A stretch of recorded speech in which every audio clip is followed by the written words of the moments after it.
The following episode of The Kingdom of Isolation contains footage from the film being discussed. The footage is used solely for the purposes of education, commentary, and criticism under fair use. Please support the animators by watching this film on Disney Plus or home media where available. This episode also contains spoilers throughout.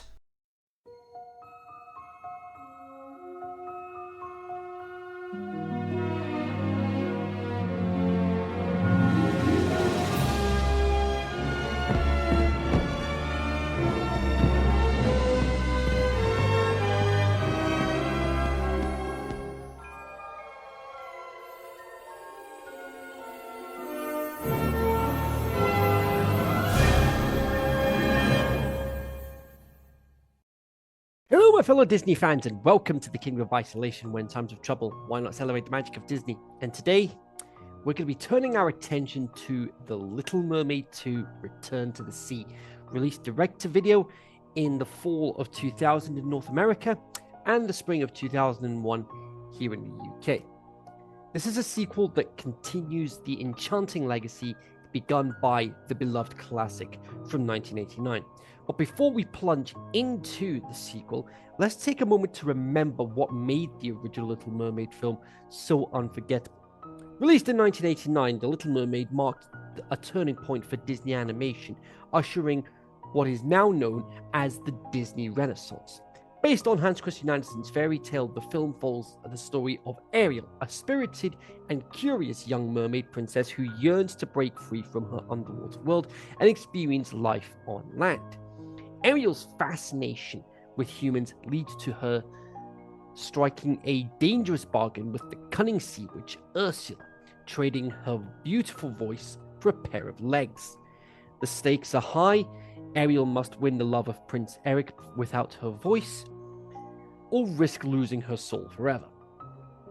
The film is renowned for its memorable cast of characters, including the loyal and anxious crab Sebastian, whose Calypso-inspired anthem Under the Sea remains an iconic Disney tune. Ariel's bubbly fish friend Flounder and the eccentric seagull Scuttle provide comic relief, while King Triton, Ariel's protective father, embodies the struggle between parental concern and the child's desire for independence. Of course, the villainous Ursula steals every scene with her dramatic flair and the menacing song Poor Unfortunate Souls. The Little Mermaid captivated audiences with its stunning animation, blending vibrant underwater scenes with expressive characters, and its soundtrack, composed by Alan Menken with lyrics by the late great Howard Ashman, garnered both Academy Awards and a timeless place in Disney's musical heritage. The themes of self-discovery following one's dreams and the complexities of family relationships resonated with viewers of all ages, ensuring the film's enduring popularity and setting the standard for future Disney princess films. Now, with The Little Mermaid 2, it invites us back to Atlantica, but this time through the eyes of Ariel's daughter, Melody. We'll explore how the sequel builds upon Ariel's story, weaving fresh adventure, new challenges, and the enduring themes of family, courage, and self-discovery. Whether you grew up adoring Ariel's journey or are just discovering the world beyond the sea, this episode promises to revisit the magic of the original while shining a spotlight on the lesser-known but charming return to the underwater kingdom. So grab your favorite shell collection, pour yourself a cup of tea, or whatever you want to drink, and settling as we flip our fins once more. Now, unlike The Little Mermaid, which was Walt Disney Animation Studios' final film to use traditional cells and the first film in the Disney Renaissance era, the sequel used digital ink and paint in contrast with the Aladdin direct-to-video sequels. This was also the first direct-to-video sequel to have the Walt Disney Pictures Castle logo at the beginning of the film. Part of me really does miss using that one, but hey, you gotta evolve with the times.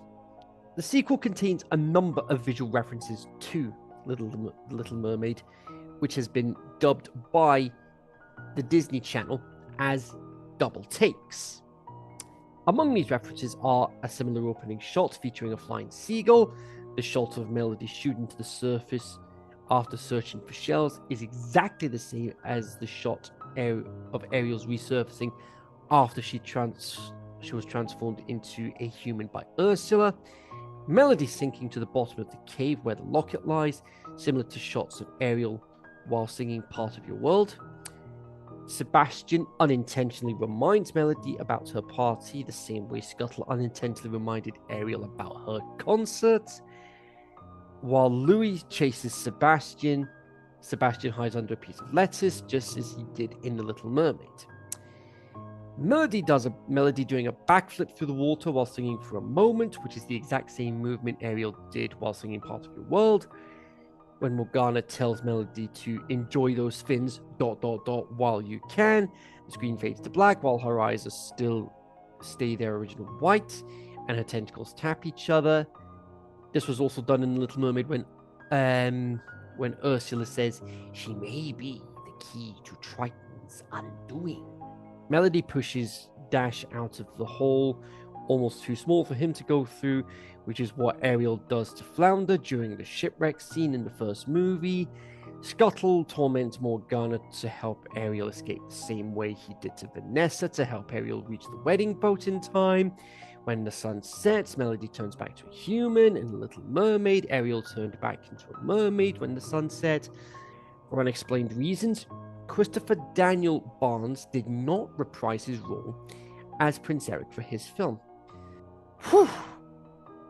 That's a lot of double takes. That is a lot of double takes. We start with the first song of the film and the beautiful vocals of Jodie Benson once more, reprising her iconic role as Ariel. Mr. Nations of the World, Rob Paulsen this time around, has the role of Eric. Paul Rubens was originally supposed to voice Prince Eric in the sequel.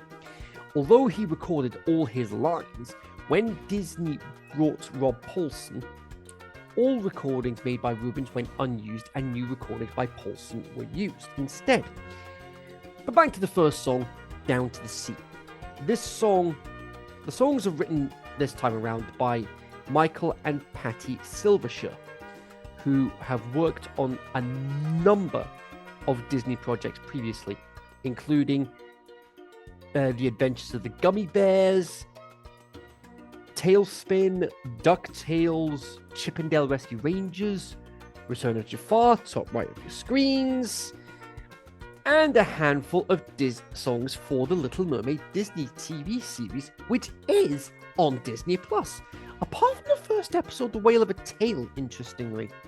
I find that really strange why every other episode is there, but not A Whale of a Tale. That is the Little Mermaid VHS outside of the films that I remember my grandparents owning. They had a VHS tape that had a couple of episodes from the Little Mermaid TV series. The film score this time around is composed by Danny Trube, who's been part of the music department for Disney films previously, including but not limited to Beauty and the Beast and Hercules. Danny would go on to do Lady and the Tramp 2 Scamp's Adventure, which will be the next direct-to-video sequel episode, because before I do Lady and the Tramp 2, I've got Elio to take care of, but we'll worry about that at the end of the episode. May as well make it a grand occasion. Celebrations are definitely that. Grand. Why? Ariel now has a baby daughter, which is a huge milestone in Disney animation. Melody is the first Disney character to be the child of a Disney princess, and is the only one as of the 2020s, and also the very first human merperson hybrid in history, making her birth a significant historic moment in both the human and Atlantean history. Mentioned by the Little Mermaid's mentioned by the stars of the Little Mermaid remake in 2023. Halle Bailey, who voiced Ariel, and Jonah Hauer-King, who portrayed Eric, said when they were asked about a possible sequel for the live-action remake, they were absolutely on board with it. Because during that same interview, Bailey added that she loves Return to the Sea. She was born around 6 months before the film released in around February, March time, roughly. K.E. Cutter's final performance of Grimsby. This would mark his final performance as Grimsby, of whom he does reprise the role from the Little Mermaid TV series after taking over from Ben Wright, who passed away in 1989. Since Cutter also passed away around 3 years after the release of this film. As I just mentioned, that Kay also voiced Grimsby in the TV series. Ariel's coming. What's all the big commotion that's spreading through the ocean from sea to shining sea? There he is, the late Samuel E. Wright, voicing our favorite crab, Sebastian. Now, the last time Samuel was in the Kingdom of Isolation was, believe it or not, in Dinosaur, when he was the dictator dinosaur, Chrome. Now, there is a lot of celebration for such a momentous occasion, especially with the arrival of King Triton.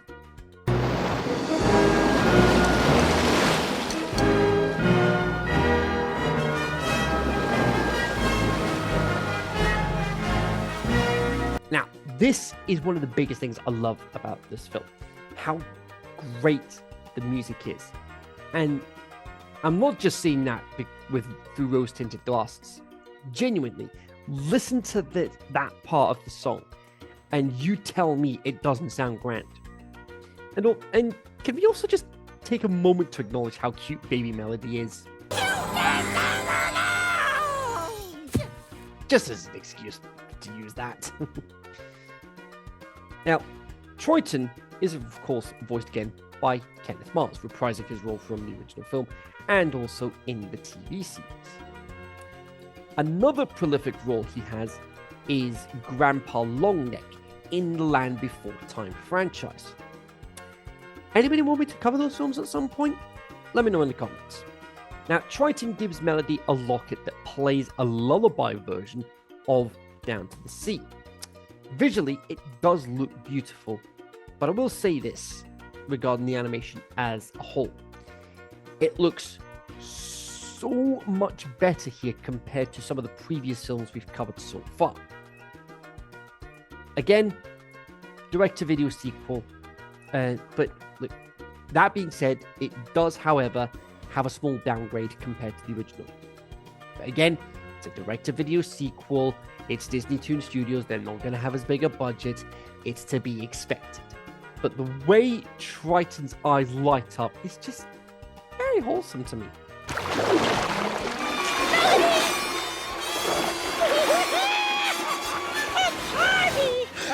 Ursula's crazy sister! Well, she is voiced by the late Pat Carroll, after all, who also voiced Ursula in the original. Now, although in Descendants Rise of Red, Ursula's sister is Uliana, which is clever, having the relatives and descendants of the Disney villains have their names, the Disney characters, I should say, have their names start with the same letter.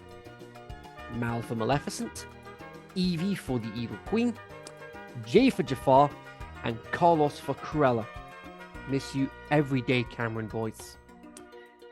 I'll get to the Disney Channel films soon as well. All 172 of them. You what? I'm gonna be very busy. Now, anyway, what's the name of, Ursula's crazy sister! Yeah, her. Morgana. In German, though, the Sea Witch Morgana is dubbed by B.T. Hasanow. And she also voiced Ursula in the original Little Mermaid film as well. Ursula, having a vengeful sister, in the form of Morgana would have never been pulled off had the original film followed other depictions and the original concept, which had Ursula as King Triton's sister. She does name drop Ursula. So, what happened to her again? You all shish kebabbed her!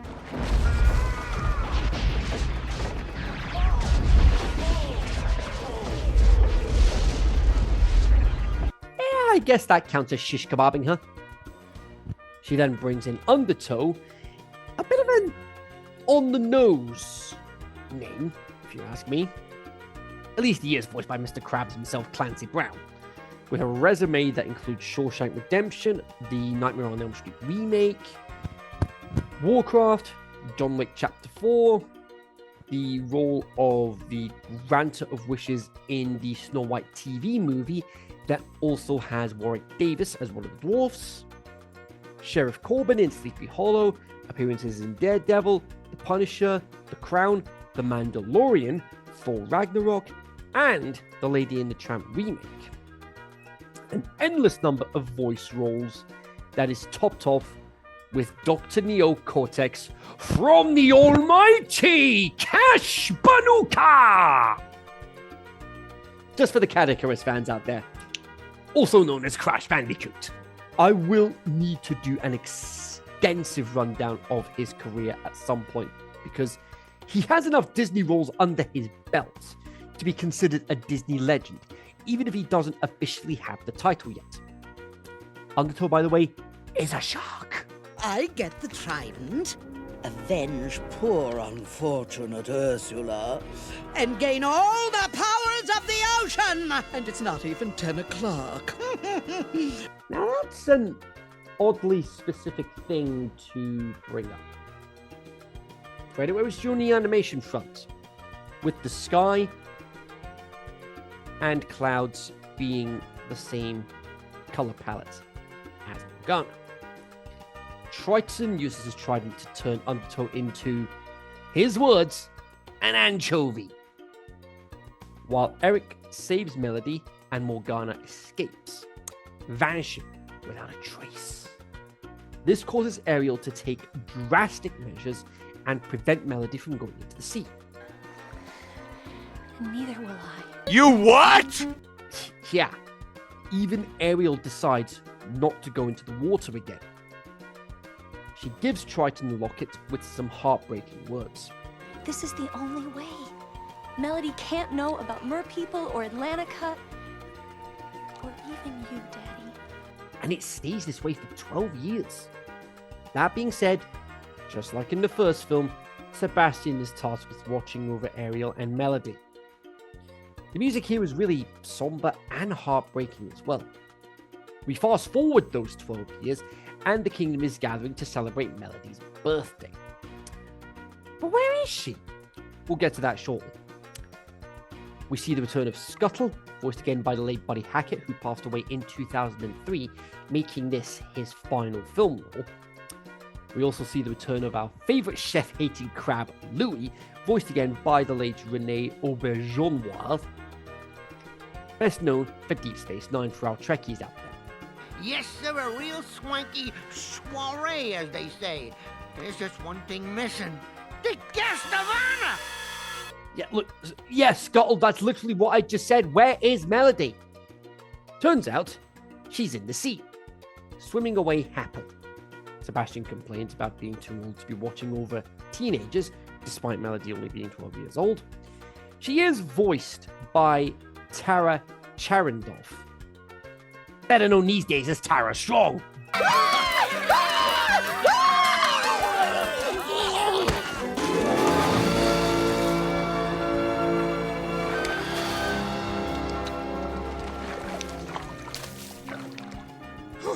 Yeah, it wouldn't be Little Mermaid if we didn't try that at least once. And you all know who you are. You have all tried this at some point. You all know who you are, my fellow Disney princesses.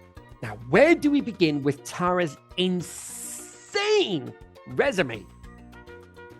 Powerpuff Girls, Fairly Odd Parents, My Little Pony Friendship is Magic, Teen Titans, Shaolin Showdown, Ben 10, Drawn Together, The New Batman Adventures, Rugrats, The Proud Family, Chowder, Wow Wow Wubsy, Unikitty, DC Superhero Girls, Mortal Kombat X, Ultimate Marvel vs. Capcom 3, Jak and Daxter, Final Fantasy X, Final Fantasy X-2, Blue Dragon, and the Batman Arkham games, where she voices Harley Quinn.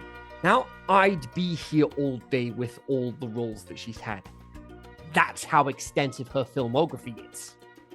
For the Brazilian release, a contest was launched by the Disney-themed studio Disney Cruz, C-R-U-J, in all capitals, for the voice of Melody. Young singer and Disney fan Larissa Cardoso won the role over thousands of girls who sent demo covers of Part of Your World. During a live celebration of the sequel's 20th anniversary, Cardoso revealed that several boys sent demos as well, wanting to voice the character. That's actually pretty cool. Could you imagine if one of the boys voiced her in the Brazilian dub of the film? Furthermore, she would also voice Perla in the Little Mermaid remake for the Brazilian dub of the film. And I will get to the remakes eventually. Tara's voice here is just so adorable as Melody, especially when she comes out with this mocking Sebastian. It is expressly forbidden for you to be swimming beyond the safety of the seawall. Any such swimming is a reckless disregard of the rules. Don't you know? Honestly, the way she just looks at Sebastian here, just genuinely adorable. FBI, open up! She's 12! I wasn't implying anything! Credit where it's due. She can hold her breath like a champion. She does manage to find the locket that she got as a baby. Meanwhile, thousands of miles away. Morgana is trying to get Undertow back to his normal size, and unsurprisingly, it doesn't work. I bet Ursula could have done it. What was that you said? Eesh. Bad idea to be making her even more jealous of her sister than she already is. Jealous just would be a massive understatement, by the way. Just then, through something similar to what Ursula had in the original film, they see Melody has found the locket, giving Morgana a genius idea. She'll be the perfect tool for Triton's undoing. Melody then says that she's unable to admit to Ariel how she really feels, leading to this from Scuttle. How about you tell Ariel how you really feel? She literally just told you that she can't. Melody just clocks on as well that she's forgotten about her birthday party. One thing that is noticeable, music-wise, is Melody's theme is used a lot throughout the film. She goes all Solid Snake, sneaking into her room. Tara Strong, while she's going all Solid Snake, Tara Strong wasn't originally going to be the official voice of Melody. She was brought in to be the template of what they wanted the voice to sound like. But her performance was so good, they cast her as Melody properly. Tara apparently burst into tears of joy when she got to meet Jodie Benson in the studio. Amanda Bynes, Hilary Duff, Lindsay Lohan, and Britney Spears were all considered for the role of Melody. Britney Spears would have been a very hefty paycheck. Hilary Duff and Lindsay Lohan? I could see Hilary Duff working more than Lindsay Lohan. Melody is one of Tara Strong's favourite characters to voice, as she was a big fan of Little Mermaid growing up. Jodie Benson and Tara Strong have been good friends when they voiced together as mother and daughter in this film. In a rather amusing coincidence, Tara Strong would later voice two of Ariel's sisters in the prequel The Little Mermaid Ariel's Beginning. Jodie Benson, in real life, has a daughter named Delaney Benson. It's vaguely implied none of Triton's other daughters had children within the 12 years, I should say, since Melody was born, which explains why he is so protective of his grandchild. She is the only granddaughter he has. If If you ask me, she's a little strange. I heard she actually talks to fish. Well, I'd rather be strange than be stuck-up little brats like you lot. Now, outside, Max is with Ariel. Max is again voiced by Frank Welker. And Ariel decides to take her shoes off and step into the water, making sure no one is watching. Missing her dad in the process. I'll be right up. Oh, we'll be right down. Give us 2 minutes. Right, 2 minutes. Now, where have I heard that before? Oh, yikes. Race against time then, as Melody ends up tying Sebastian behind her. Oh, dear. Ariel then helps Melody finish getting ready, having some mother-daughter time. While they're doing that, we do have some supervising animators to mention. Not necessarily for the characters, but for 2 of the studios that worked on the film. We've got Andrew Collins and Kevin Peaty for Walt Disney Animation Australia, and Sean Sellis for Walt Disney Animation Canada. Oh, we'll be right down. Give us 2 minutes. Right, 2 minutes. Now, where have I heard that before? Yeah, you all know who you are on this one as well. There's always that one person in your friend group that takes forever to get ready. Ariel tries to give Melody words of encouragement, only to be brushed off like it's nothing. I'll see myself out. She goes to tell Ariel about what she's dreamed of for a long time, only for Eric to come in to provide some fatherly love to Melody. Daughter of a Disney princess? No. Daughter of a Disney icon? Why wouldn't Melody be beautiful? She heads to the party and gets asked to dance by a very handsome young man, making me slightly jealous. I couldn't do this when I was younger. The handsome boy in question is in fact a merboy named Alex, voiced by Justin Schulter. And the way she looks at him, so cute. Just so cute. The dancing is going really well until... No! Yeah, Alex knocks over the punch. Sebastian somehow destroys the cake with some Tom Jerry level of realistic physics. Never forgiving you for stop cancelling my series because of copyright. Oh, at least we don't get the infamous fake gunshot on impact cliche. Louis was doing so well for 12 years, only for him to spot Sebastian, all hell breaking loose, leaving Melody absolutely devastated. You! Saboteur! Okay, maybe I shouldn't be making a double punch gag because you do have to feel for Melody here. The changing lighting adding to her embarrassment and shame, being laughed at for talking to a crowd. At least we hear the can-can music again, just like the original, where Louis is hunting down Sebastian with a vengeance. Death to the crab! Oh, Louis! And you can always rely on Carlotta, voiced again by Edie McClurg, last seen in The Kingdom of Isolation as Mary in Wreck-It Ralph. My word, that was a long time ago. Seeing Melody breaking down, calling herself the Princess of Disaster, your heart really does break for her here. She discovers the locket has her name on it, remembers the song from the beginning, and Atlantica only to be scolded by Ariel.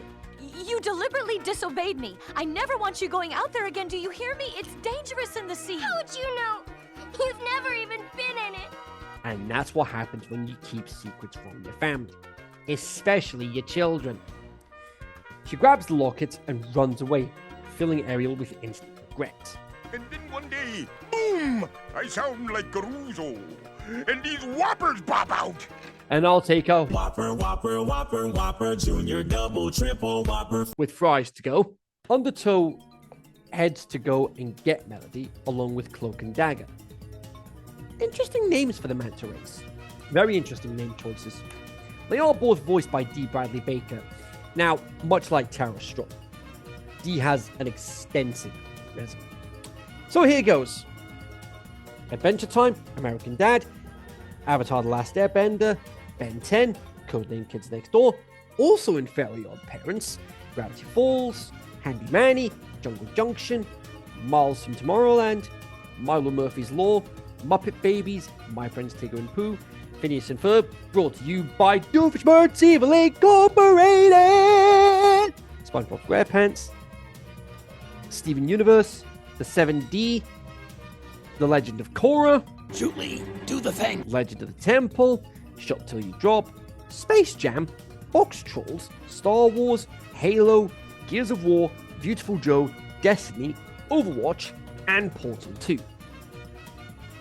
Films, TV shows, and video games. Nicely done. Sebastian then tells himself not to panic over the fact that Melody has run away.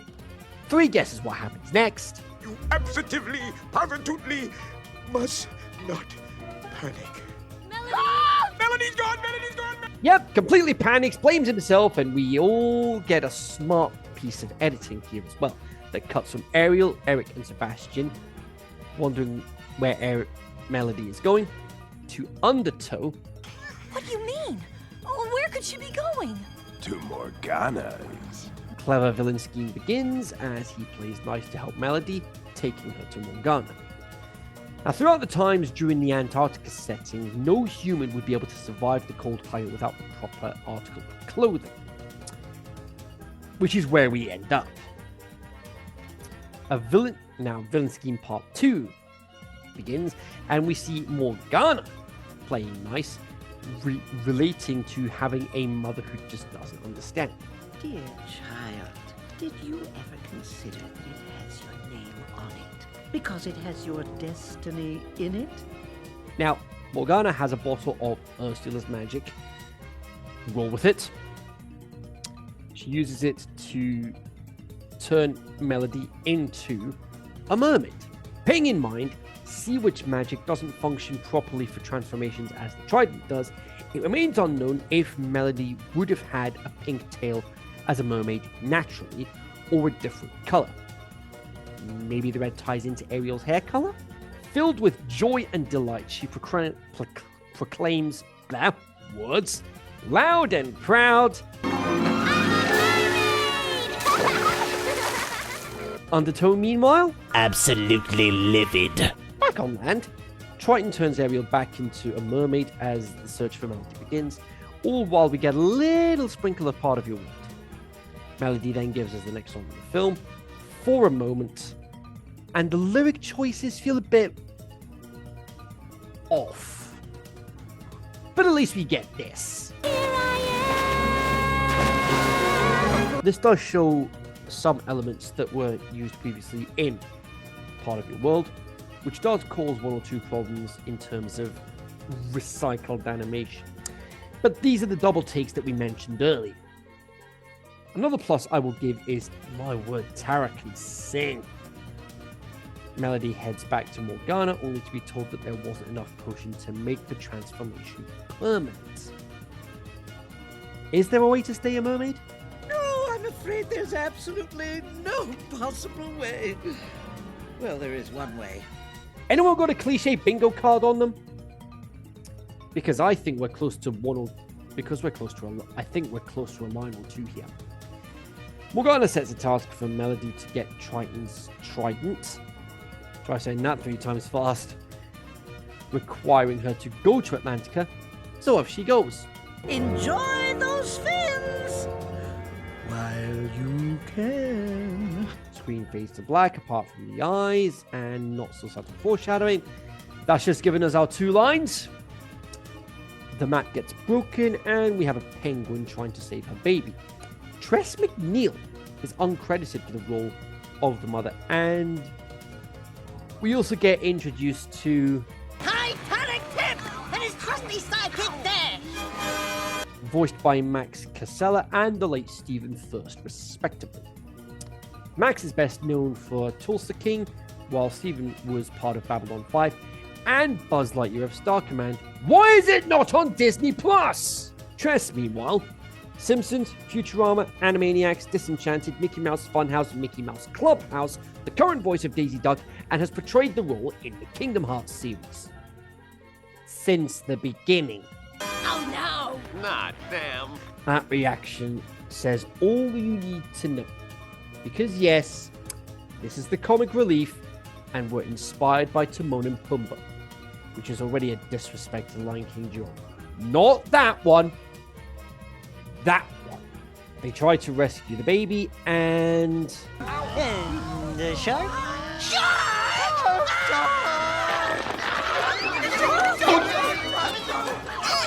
Yeah, I'm with you on that one. Not funny, worse than forced, and every comic relief cliche almost ticked off already.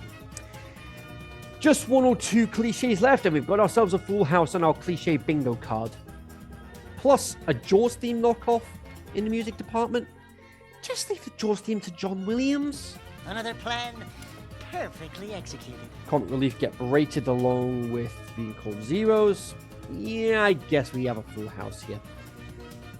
And then they go at each other after Melody introduces herself before saying that she needs to head off, trying to get their help.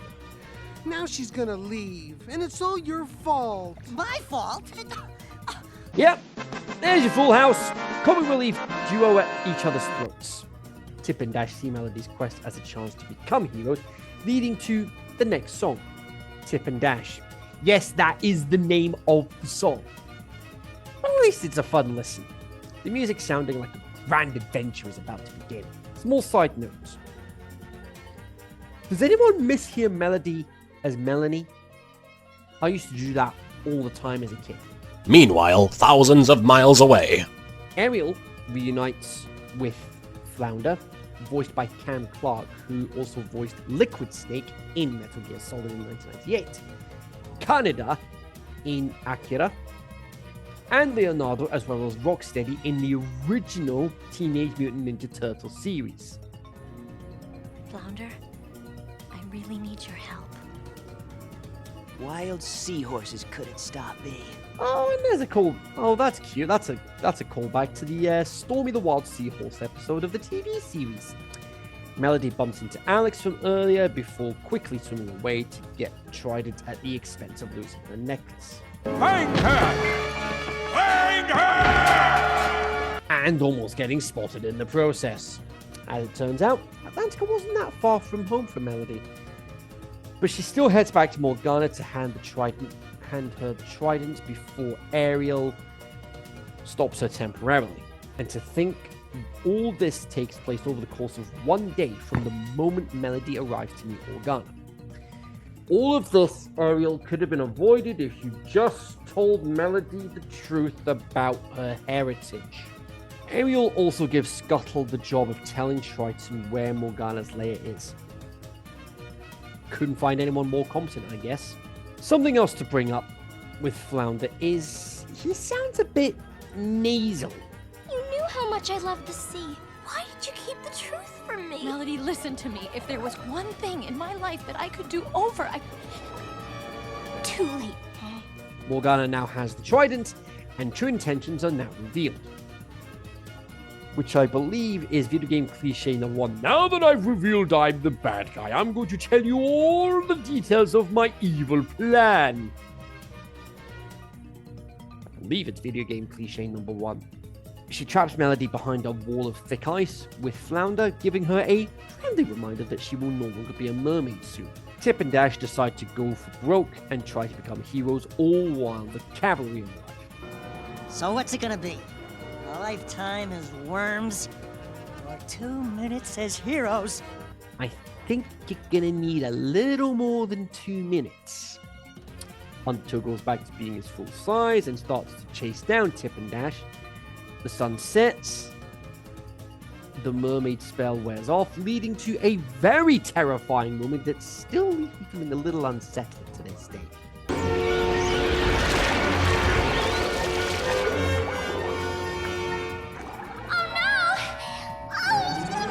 If we don't get her out of here soon, she ain't gonna make it! Undertow crashes through the ice just as Melody nearly drowns. But Tip and Dash and Flounder thankfully get her back to the surface relatively quickly. Morgana forces everyone with fins to bow down before her, giving Melody the advantage as she now has her legs back to play with. Morgana is now monologuing the villain's greatest weakness.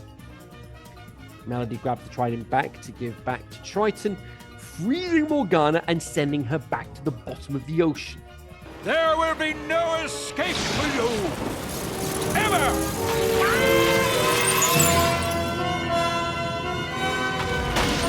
Melody's family reconcile, and Triton gives Melody a choice to either live with him in Atlantica or stay with Ariel and Eric. Melody then has a better idea, taking down the wall so that everyone can live together, leading to the final song of the film, Here on the Land and Sea. I should say, final song written for the film, I should say. With another flare of Part of Your World at the start. Now, over the end credits, we get a rendition of Part of Your World sung by country musician Shelley Wright, I should say. Now, I'm a big fan of this version. Definitely sounds like something that could have easily been heard over the end credits of the original film. But I'm glad we have it here to have one final callback to the original. I think right now this is the longest Disney Toon Studios episode so far in the Kingdom of Isolation. But will the scores reflect my analysis of the film? Let's find out. The story I gave a 6. While the plot offers plenty of excitement and some heartfelt moments, it does feel a bit rushed in places, with certain character motivations not as fleshed out as they could be. For instance, Melody's decision to trust Morgana and hand over the Triton happens rather quickly, and the repercussions of her choices are resolved within a single day, leaving little time for deeper emotional development. Similarly, supporting characters such as Flounder, Tip, and Dash are given heroic moments, but their personalities and backstories remain mostly on the surface, which makes it harder to fully invest in their journeys. Nevertheless, the narrative delivers enough entertainment and nostalgia for fans of the original, with plenty of callbacks, such as the final song Here on the Land and Sea and the end credits rendition of Part of the World, serving as loving tributes to the first film. The return of familiar faces and the blend of new adventures inject a sense of excitement and warmth, even if the story itself falls a bit short of being truly memorable. Despite its shortcomings, the film manages to capture the spirit of the beloved franchise, making it an enjoyable watch for both longtime fans and younger audiences discovering the world of Atlantica for the first time. The characters also get a 6. The film's characterization is competent, providing enough personality and flair to hold the viewer's interest, yet rarely venturing beneath the surface to offer true depth. Melody, as the central figure, is portrayed as a well-meaning and adventurous protagonist torn between her human and mermaid heritage.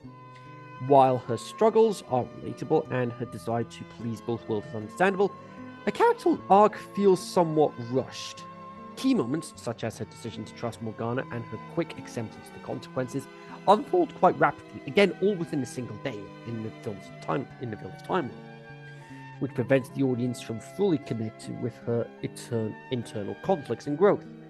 Morgana, stepping into the role of main antagonist, comes across as a classic Disney villain, reveling in her schemes and dramatic flair.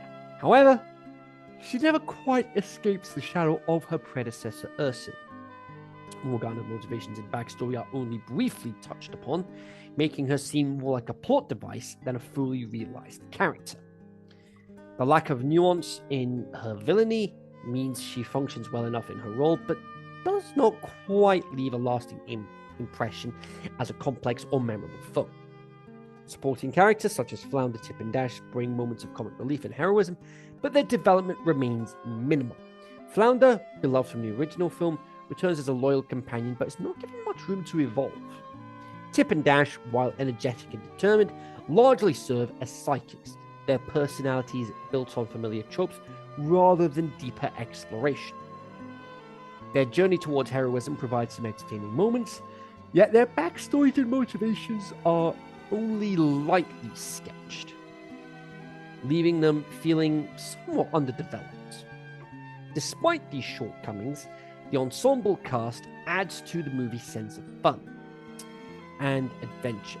Returning faces from the original film contribute to the nostalgic appeal, and the interplay between characters creates engaging dynamics, even if they lack complexity. Ultimately, while the cast is enjoyable and sufficient for the story's needs, the film does not quite achieve the emotional or narrative richness that made the original so enduring. The result is a group of characters who are pleasant to watch but do not linger in memory, earning the film a solid, if unremarkable, score for characterization. The visuals get a 7. The visuals in this installment elevate the film above many other Disney Toon sequels, immersing viewers in the colourful and enchanting world beneath the waves. The underwater landscapes are rendered with a vibrant palette of blues, greens, and shimmering highlights, capturing the sense of wonder that defines Atlantica and its surroundings.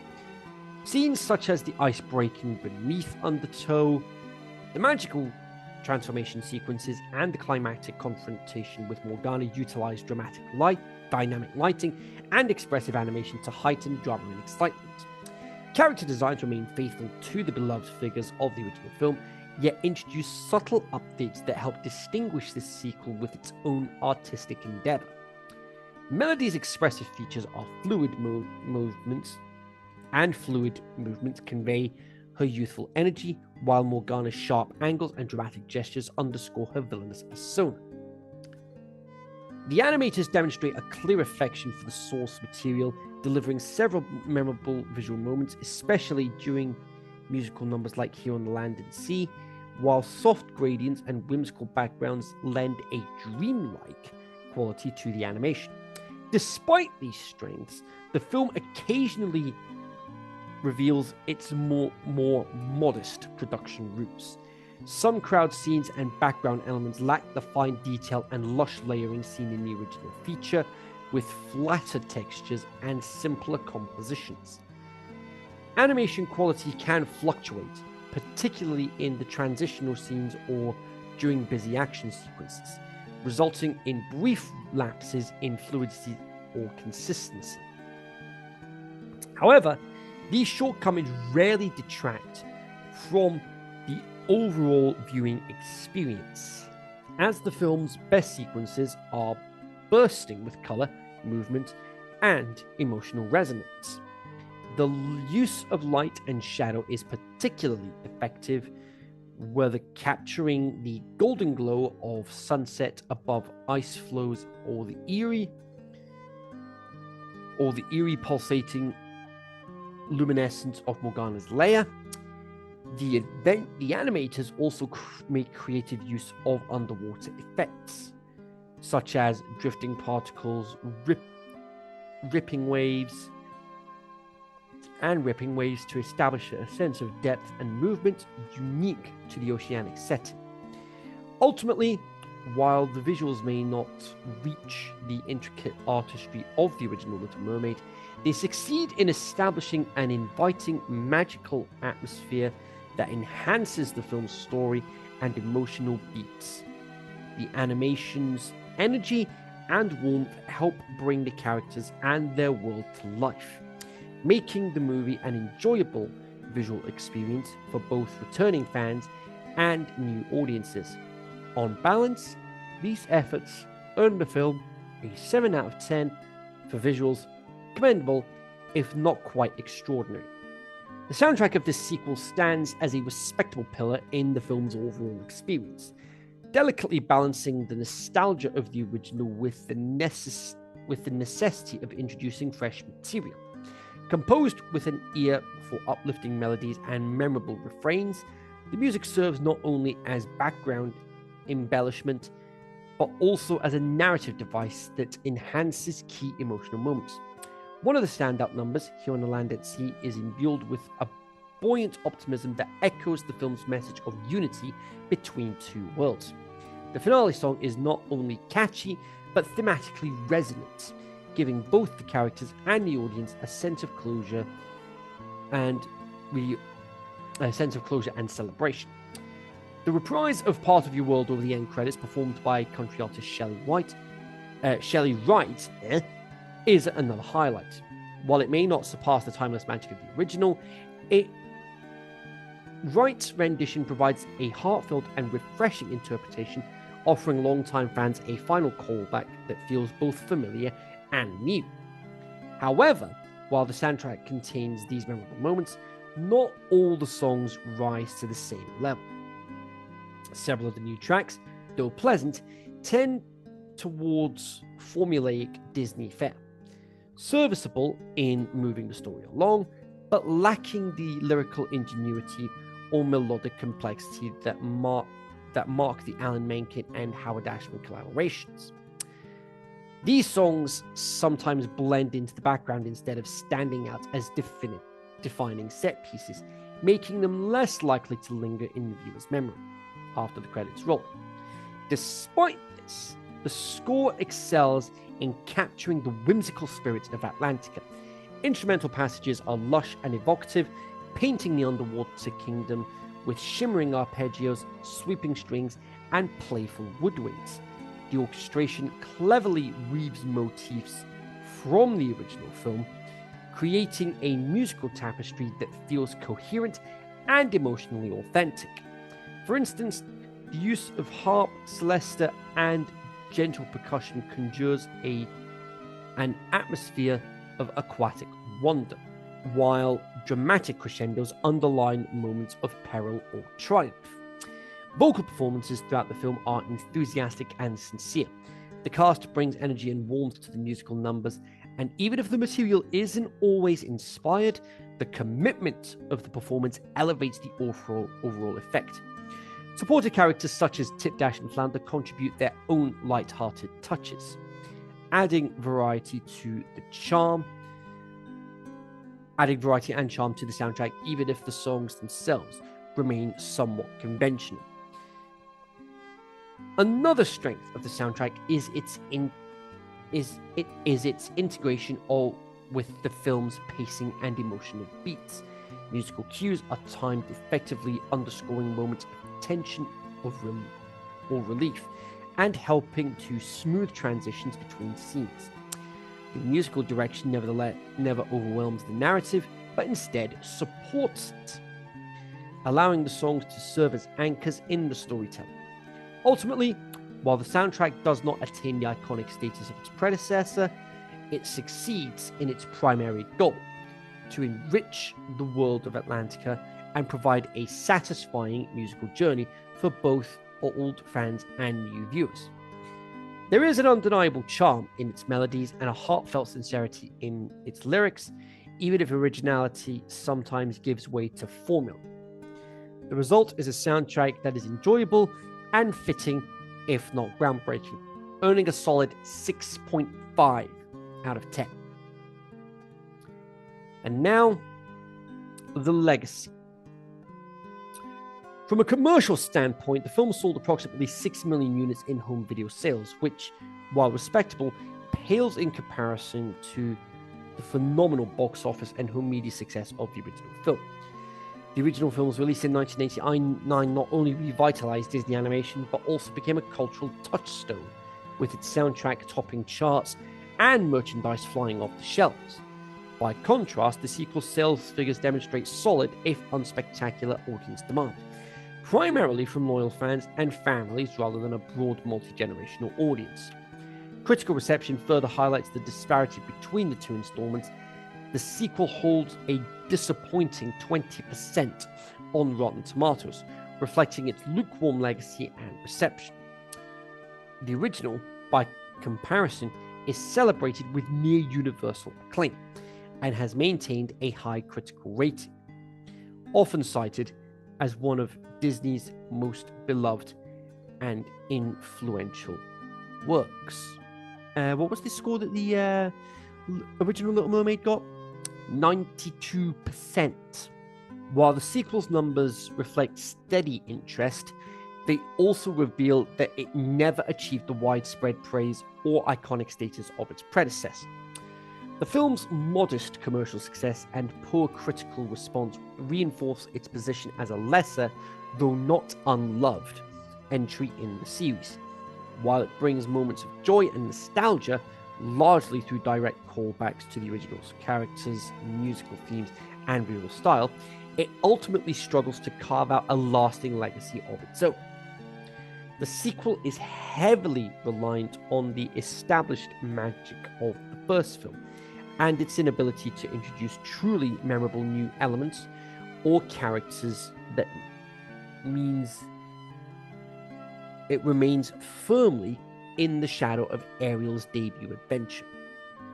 The emotional impact and cultural significance that made The Little Mermaid a classic is its groundbreaking animation, unforgettable songs, and resonant coming-of-age story.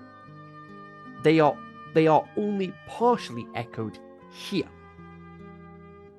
The sequel offers a pleasant but ultimately forgettable addition to the franchise, serving more as a gentle epilogue than a defining chapter.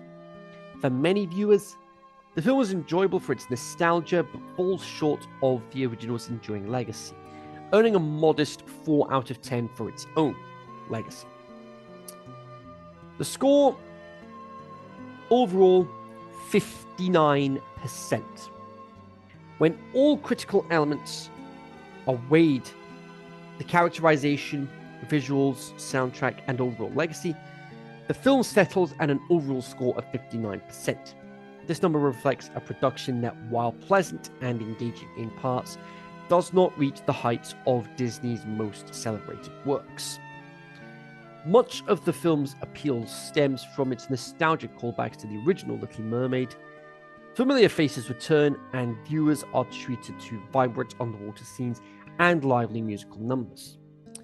These aspects bring warmth and charm, providing a sense of continuity that long-time fans will appreciate. The visuals, in particular, stand out for their colorful prediction of Atlantica, and moments like the dramatic lighting and dynamic transformation sequences offer genuine spectacle. Meanwhile, the soundtrack manages to balance new material with the echoes of classic themes, ensuring the audience remains emotionally connected to the world beneath the waves. Yet these strengths are counterbalanced by certain persistent shortcomings. Character development, though competent, rarely delves deeply enough to leave a lasting impression. And several supporting figures, while entertaining, remain underexplored. The narrative at times moves too swiftly for the audiences to truly connect with the protagonist's emotional journey or the antagonist's motivations. Likewise, the soundtrack, despite its highlights, includes several formulaic tracks that fade into the background rather than define the film's identity. The overall production quality, while commendable for a sequel, is occasionally marred by inconsistencies, especially in animation detail during busy scenes. Most telling is the film's legacy. Commercially, it performed respectively, selling about 6 million home video units. However, it could not match the spectacular success of the original, which stands as a Disney touchstone. Critical reception was lukewarm, as reflected in its Rotten Tomatoes score of just 20%. And the sequel remains overshadowed by the enduring reputation of its predecessor. The result is a film that, while enjoyable, does not carve out a significant place for itself in the franchise's history. Its modest achievements and reliance on the magic of the original story means it functions more as a companion piece than a standalone classic. In conclusion, the overall score of 59% represents a film that brings enough heart, color, and melody to entertain its audience, yet falls short of greatness. It is an amiable sequel, satisfying for those who cherish the world of Atlantica, but unlikely to inspire the sense of wonder or lasting admiration that's reserved for Disney's finest tales. So, can I recommend this film? Yeah, I'd still recommend it. Absolutely, yeah. This, for me, is one of the better direct-to-video sequels that Disney have done. But again, as I've mentioned, it's not gonna surpass the original. Of course, it's not. It's never gonna surpass the original. That being said, I would still recommend giving this a watch, especially if you just want an excuse to hear Tara Strong's amazing vocal talents.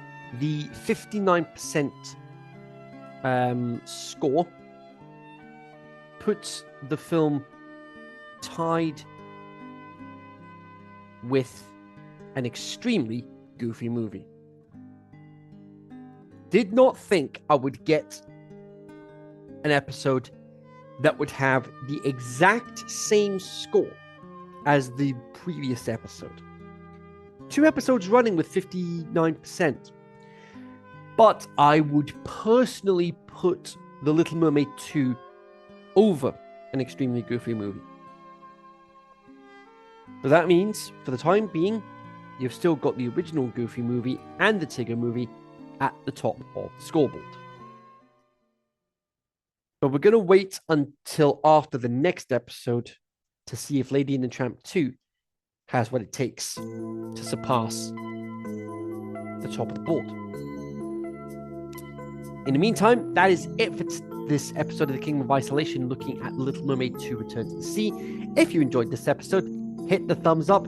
And if you want to be part of the Kingdom of Isolation yourself, you can hit the subscribe button down at the bottom, click the bell, and turn on notifications so you don't miss when an episode goes live on this channel. The next episode, we're heading back to Pixar for their latest offering, which just dropped on Disney Plus this week.